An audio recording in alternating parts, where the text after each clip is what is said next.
Een zeer aangename, doch zeer zwoele en hete dag vandaag. Het is een van de warmste dagen van 2026.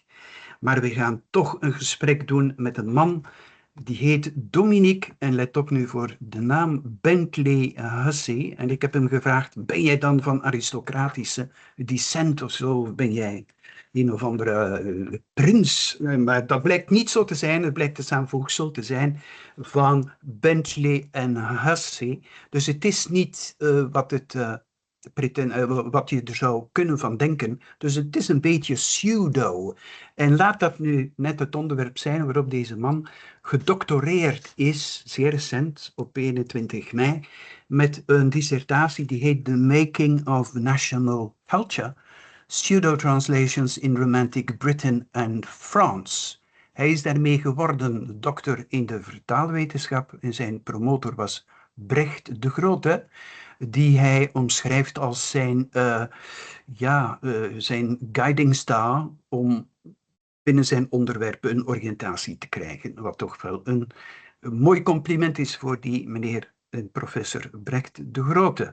Dus The Making of National Culture, Pseudo-Translations in Romantic Britain and France. Nu, deze man heeft, u zal het dadelijk, laat ik hem daar wel even over vertellen, maar voor het geval hij het niet mocht zeggen, deze man is ooit geweest in Parijs. In Frankrijk is hij geweest bartender en teamleader enzovoort in een pub, in een brasserie waarschijnlijk. En ondertussen, want dat op zich is geen prestatie, maar ondertussen studeerde hij ook in Frankrijk en schreef hij en publiceerde hij. Dat is toch wel heel prachtig en merkwaardig tezelfde tijd. Dus het is iemand die thuis is in Britain en France en dan nog in de Romantic Period. We gaan nu verder in het Engels, want hij is of native of British descent. Welcome. Thank you very much for having me. Bentley-Hussey, I explained to them about your name and about how pseudo and misleading that was. So it ties in very well with your subject, right? So, to begin with the beginning, you studied in Britain and then in France, I believe. That's right. Yeah. So I did my bachelor degree at the University of Manchester in English literature and French language, and then I moved to Paris. I worked for a year. And as I was working, I thought I really want to go back to studies. So I went to I did my master in littérature comparée at the Sorbonne. And I did that for 2 years under the guidance of Professor Irène Guéraud. Her name was, she was a professor of traductology. And when I finished, I sort of was casting around for what to do next. And I was lucky enough to chance upon the advert to work on the doctorate project. So you rolled from one thing into another. Well, yeah, very luckily so. Yeah. Yeah. Okay. Now, what kind of researcher are you, Dominic? What kind of researcher am I? Yeah. What is your research profile?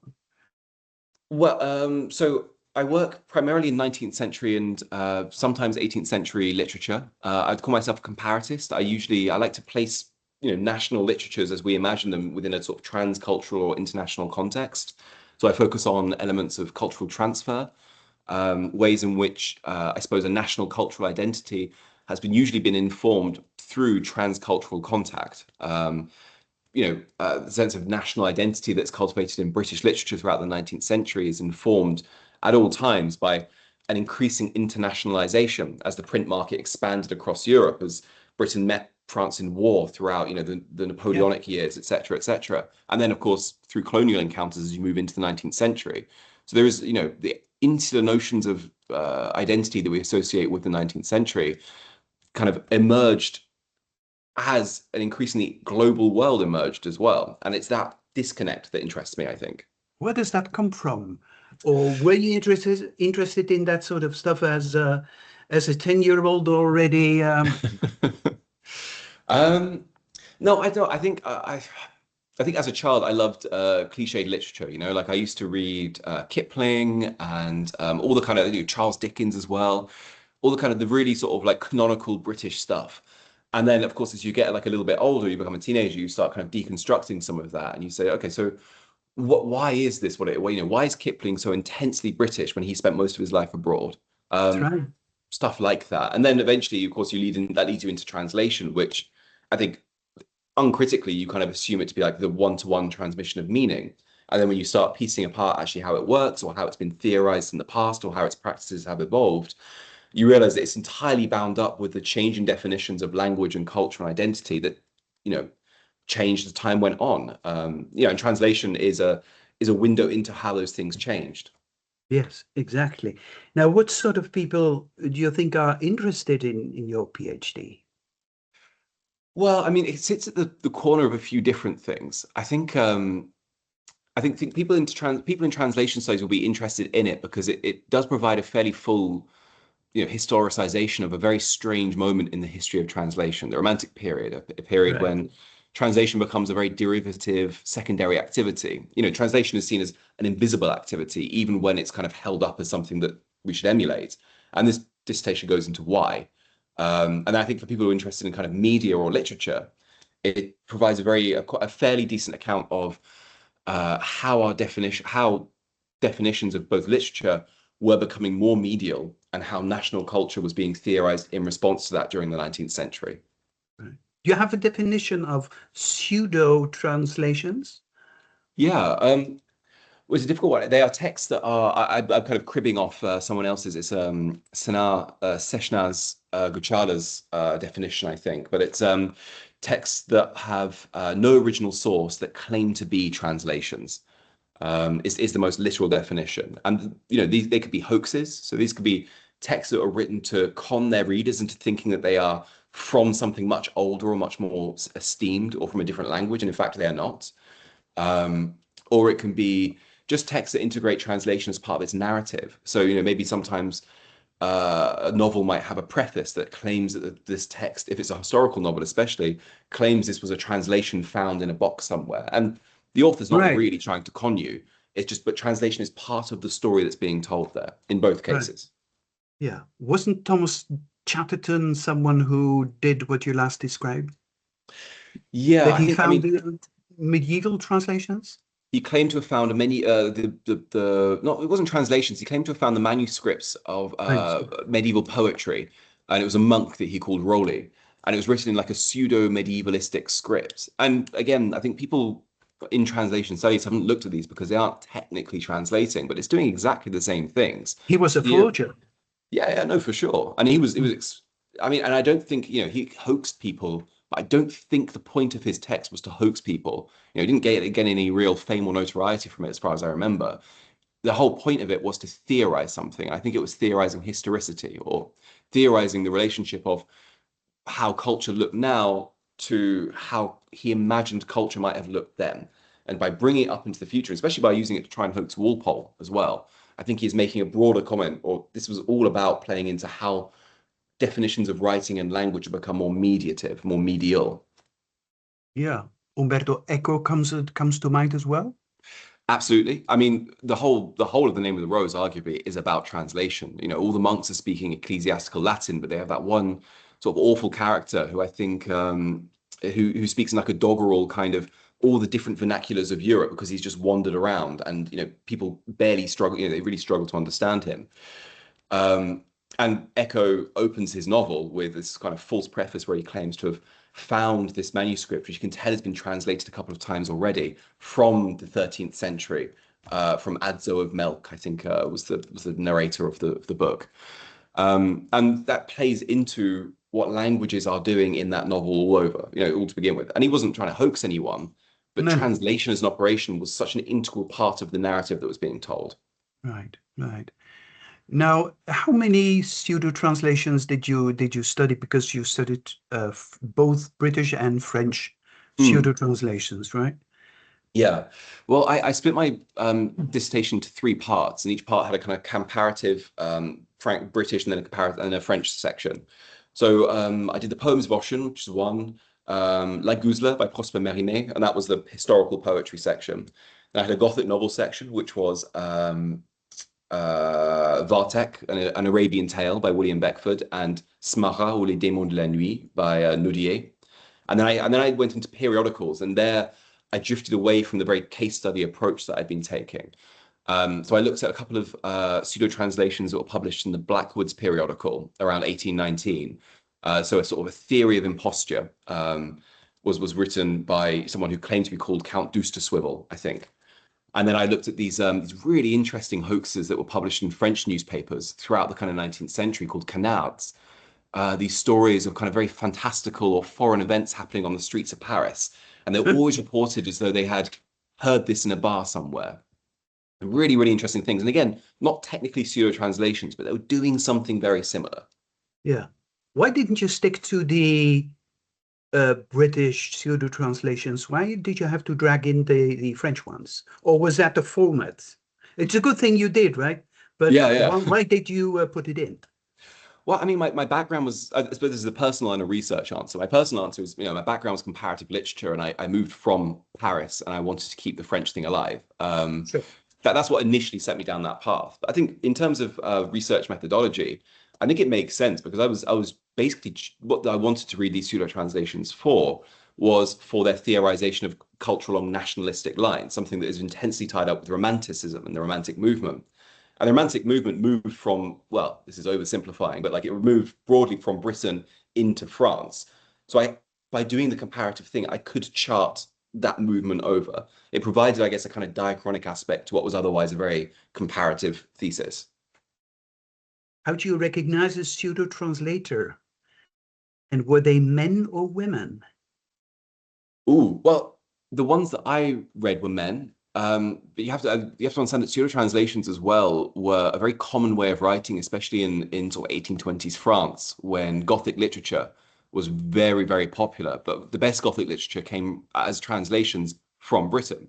So at a certain point, many writers, and many of these writers were female writers trying to support themselves, they just wrote their own books in French and then put the name of someone who was recognizable as a Gothic writer on the front. So you had all these books being attributed to Anne Radcliffe and Horace Walpole and Matthew Lewis, etc., etc.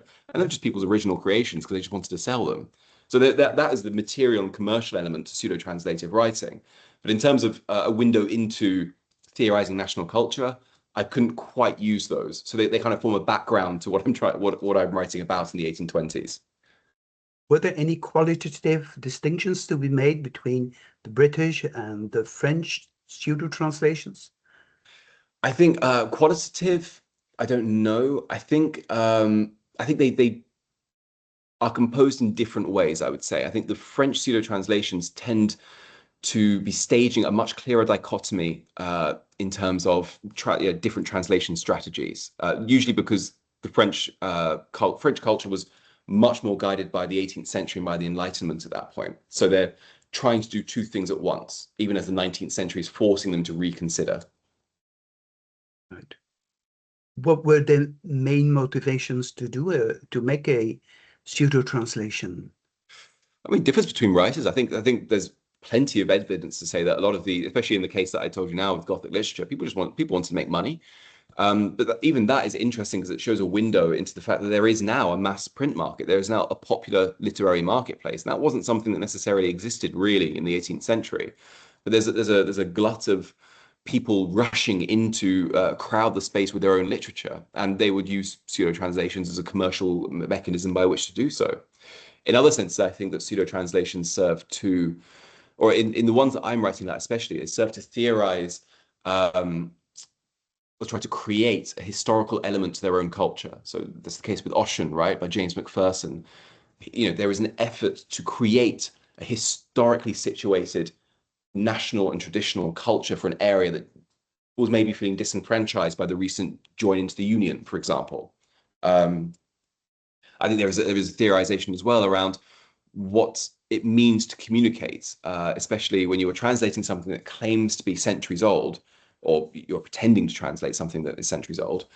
It allows you to start theorizing the conditions of your own writing within the modern moment. You have something to compare against. Right. So in fact, pseudo translations were a sort of vehicle for promoting national culture. Theorizing it and promoting it, yeah, absolutely. I think so. I mean, I think that's what Walpole's doing, right?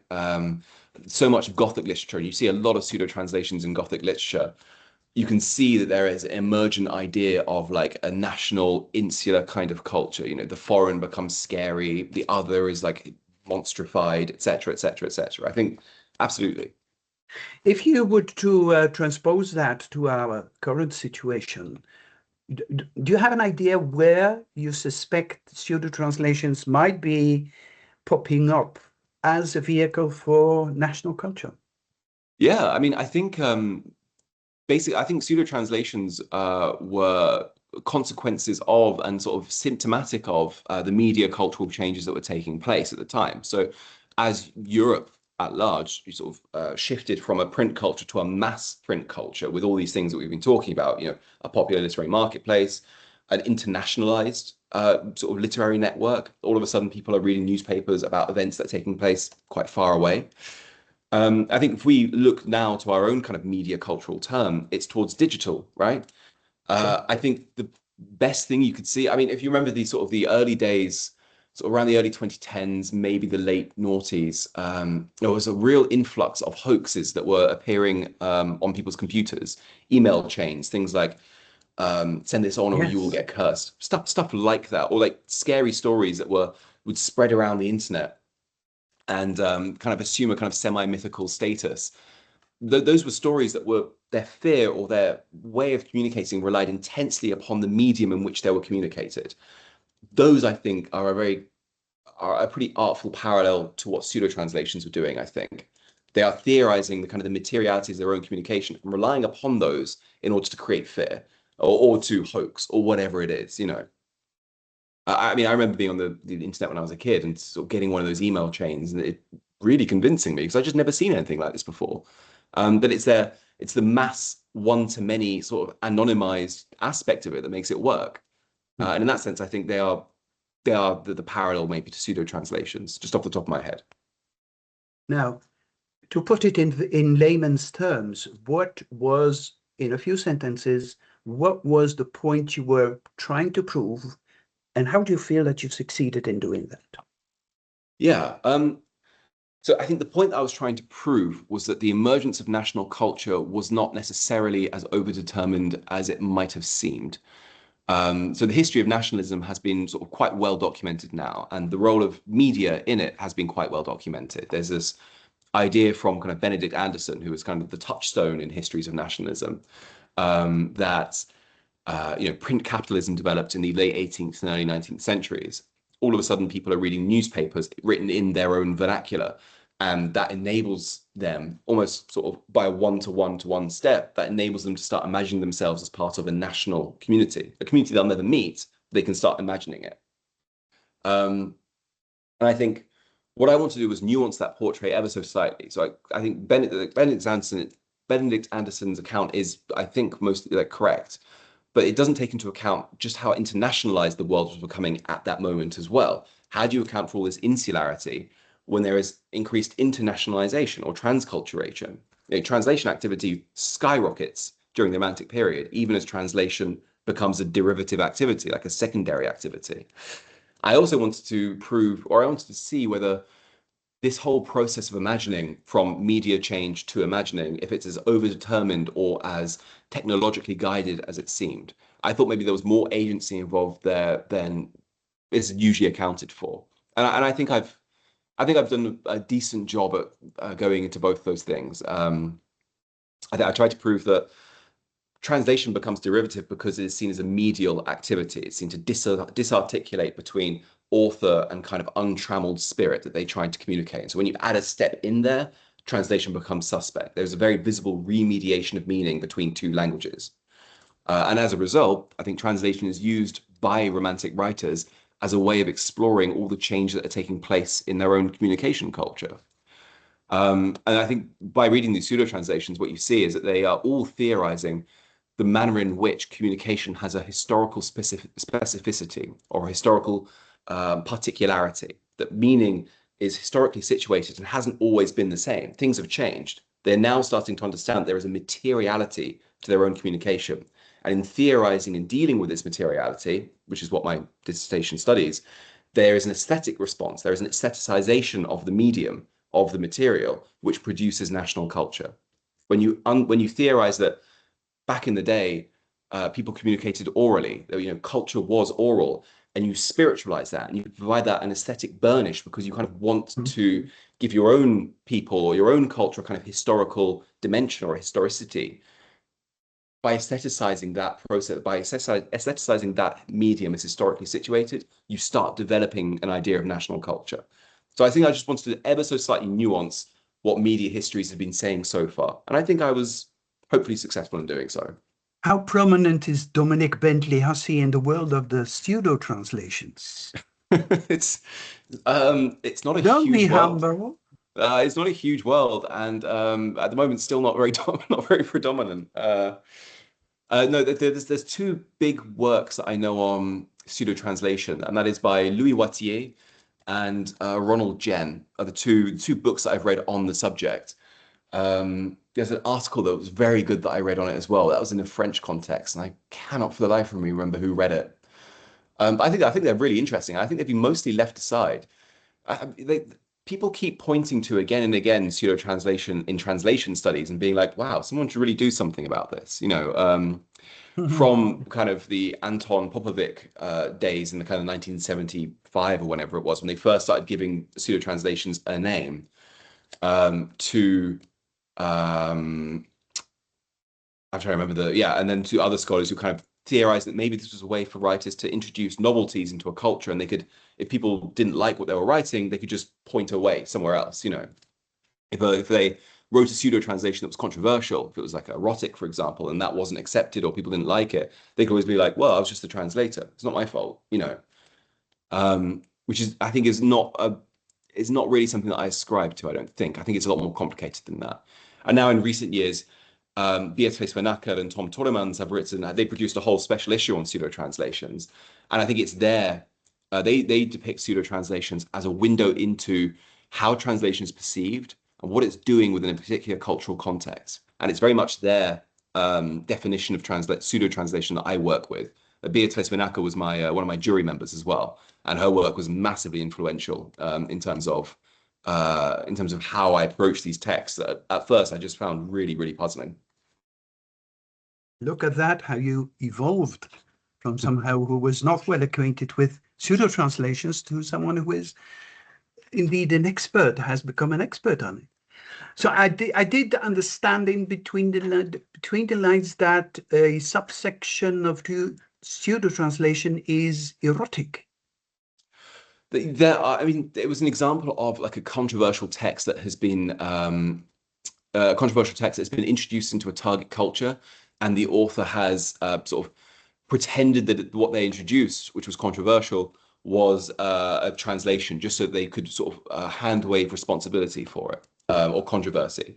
I mean, I have a friend who works in Antwerp, who is currently working on Pierre de Luis, Les Chansons de Bilitis. It was an 1890 pseudo translation, and it was erotic kind of sapphic poetry.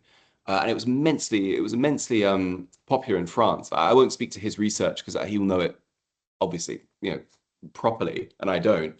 But that is an example. That's very commonly held up as an example of a pseudo translation doing that precise thing, being controversial, so that the author doesn't have to take responsibility for the controversy.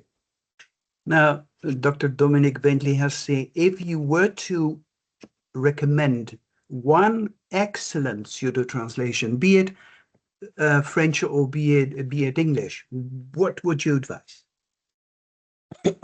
I think the one that I've had the most fun with, other than the ones in the French newspapers, because I don't know if you can count those properly. I think the one that I had the most fun with was La Guzla by Prosper Mérimée. La Guzla. It's the guzla was a kind of stringed instrument, and the idea was that the pseudo translator that Mérimée was writing as had wandered into Illyria, so kind of sort of Eastern Europe, parts of Italy, around there.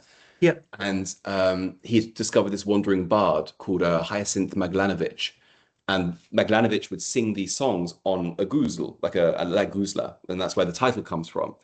And it's very, very entertaining because the pseudo translator claims just to transcribe. It's the first example of prose poetry in French language, actually, and it's very often bypassed. And the pseudo translator claims to sort of translate Maglanovich's poetry into French, but he has a constant presence, the pseudo translator, throughout the paratext. So So he's constantly adding notes that are completely unnecessary to these songs that he's claiming to translate.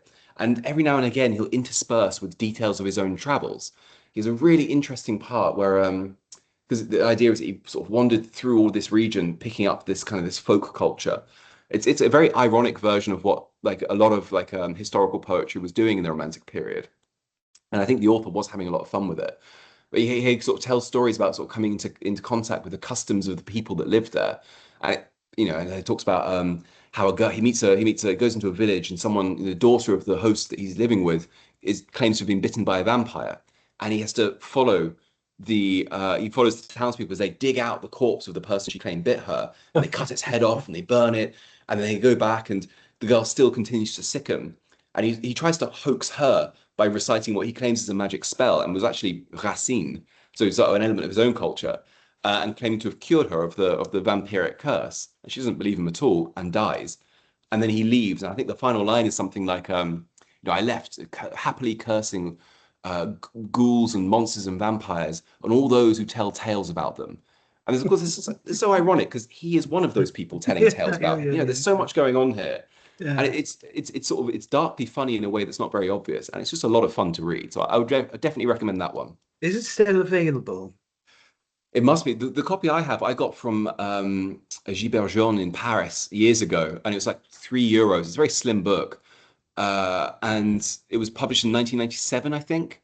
It's republished. There'll be versions of it. I know there are versions of it online you can find. I don't think Mérimée is. I mean, Mérimée is a very popular romantic author, but mostly for his later stuff, like his short novels. This is one of the first things he did. He did a couple of other hoaxes as well. Clara Gazul was another one, where he claimed to have translated the theatre plays of a Spanish actress. And for the frontispiece, for the cover, he dressed up as a woman and had a person take a picture of him and then circulate it. So he used to do stuff like this and then stopped once he got into his middle age, basically. But people can buy it, I'm sure, like in secondhand bookshops, that kind of thing. How glad are you that you have obtained your PhD and that the whole process is finished? I'm happy. It's bittersweet, I think. Yeah. I really enjoyed my research. I really enjoyed working at Ghent. I've loved working with my supervisor. So on one point, I'm sort of sad to go, and another, but at the end, I don't think you ever really go. There will always be work there to be done. And in another sense, I'm really happy to be like, it keeps hitting me occasionally. Sometimes you're just walking along and you think, oh, I should probably put that in the dissertation when I write it. And then you stop and you're like, oh, wait, I finished. I'm done. Like it's 4 years has come to an end. So in that sense, it feels very, very cathartic. But again, it comes with, sorry. No, go ahead. It feels very cathartic, and the defense went really well, and the research was well received. So I'm very happy about that. And in another sense, I really enjoyed it, and it's bound up with a place that I love and the people I love. And for that reason, I think I'm leaving with great memories. And that always has an element of sadness, which is a good thing. Sure. What is the most important lesson learned? Ooh, that's a great question. Most important lesson learned in terms of research, I think it would be to always look for the story within the story. Get meta with it, I think, is always something I learned from reading romantic literature. I mean, romantic literature invites itself to be read very, very earnestly, very face value. It is about people sighing and looking at clouds and looking at waterfalls, etc., etc. But there's always another level of anxiety that's standing just behind that front, and that's what makes romantic literature so exciting for me. Brilliant. Now we saved the most difficult question for last. Perfect. Suppose you were to, you're not a translator yourself, are you? No, I'm actually a very poor. I speak different languages, but I'm very terrible at translating them. I've worked as a translator for a company like freelance, and I was not very good at it. So no. Never mind. Suppose you were to write a pseudo translation. What would that be? That's interesting. Well, I think I would do, like all pseudo translations, I think the one I would write would be about trying to theorize exactly what is going on with mediation right now, what is going on with communication and our understanding of what a story is. in that sense, I don't think it could be strictly literary. It would have to be based partly in the internet, in digital culture somehow. And I think it would be about finding, maybe it would be a blog of some kind, or like a YouTube sort of style video where people claim to have found something, and that affects the way in which that story is told through the medium itself. I remember in the UK, there was a there was a program that was marketed itself as one of those kind of ghost shows. Like, you go into a house and people ask, like, "Is anyone there?" And people thought it was real, but, like, of course it wasn't real. But what actually happened was it was dramatized. So this this documentary was actually a hoax itself, and what was shown on film was this idea that actually there was a ghost, and it invaded the studio that was shooting this thing. And you see the camera zoom out, and all of a sudden, the cameras are going haywire. You can see all of the background sets and the sparks going off, and then the TV would cut blank. And millions of people in the UK thought that this was real. They thought there was a ghost that had come out of a house and had wrecked the BBC studios. Something like that, I think, is playing with the nature of its own medium in such a way as to be almost pseudo-translative, or it's operating on the same kind of dynamics. So I think whatever it was that I did would have to be similar to that. It'd have to be theorizing its own place within its kind of communication culture. What a nice answer. Thank you very much, Dr. Dominic. And thank you so much for having me. Thank you so much for your enthusing way of sharing the contents of your work and your methodology and what you did. And it was very nice talking to you. It was lovely talking to you too. Thank you so much for having me. Okay, see you. Bye-bye. See you later. Bye-bye.